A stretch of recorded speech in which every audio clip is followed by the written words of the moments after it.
క్షణికావేశంలో భార్యతో గొడవపడిన భర్త ఆమెను అత్యంత కిరాతకంగా చంపేశాడు. హత్యతో సంబంధం లేదని నిరూపించుకునేందుకు అత్యంత దారుణమైన రీతిలో మృతదేహాన్ని మాయం చేశాడు. మృతదేహాన్ని ముక్కలు ముక్కలుగా నరికేసి కుక్కర్లో ఉడికించి చెరువులో విసిరివేశాడు. రంగారెడ్డి జిల్లా మీర్పేట పరిధిలో ఈ కిరాతకం చోటు చేసుకుంది. నిందితుడిని అదుపులోకి తీసుకున్న పోలీసులు ఘటనపై మరింత లోతుగా విచారిస్తున్నారు.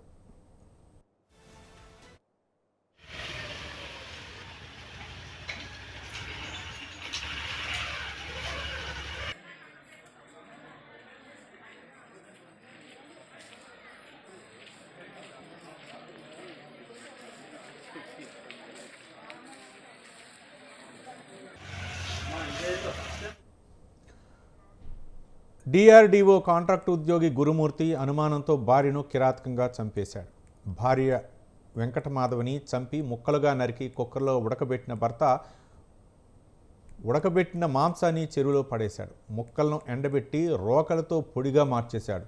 తర్వాత మృతదేహం పొడిని చెరువులో కలిపేశాడు. 3 రోజుల పాటు ఇంట్లో మృతదేహాన్ని కాల్చివేసి పొడిగా మార్చేశాడు. బాడీ మొత్తాన్ని పొడిగా మార్చడంతో ఆనవాళ్లు దొరకలేదు.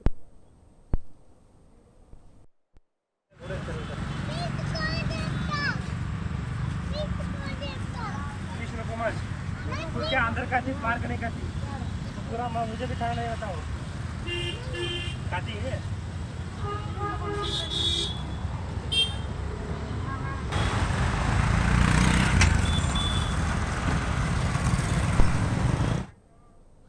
ఈ నెల 18న తన భార్య వెంకటమాధవి కనిపించడం లేదంటూ ఆమె తల్లిదండ్రులతో కలిసి భర్త గురుమూర్తి పోలీసులకు ఫిర్యాదు చేశాడు. ఈ ఘటనపై కేసు నమోదు చేసి దర్యాప్తు చేపట్టిన పోలీసులు గత కొన్ని రోజులుగా భార్యాభర్తల మధ్య గొడవలు జరుగుతున్నాయని గుర్తించారు. దీంతో గురుమూర్తిని అదుపులోకి తీసుకుని విచారించగా అసలు నిజం వెలుగులోకి వచ్చింది. తానే భార్యను హత్య చేసినట్లు అంగీకరించాడు.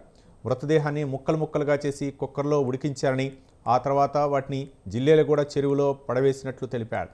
దీంతో మృతదేహం ఆనవాళ్ల కోసం పోలీసులు గాలింపు చర్యలు చేపట్టారు. భార్యను చంపే ముందు నిందితుడు కుక్కను కూడా చంపివేశాడు.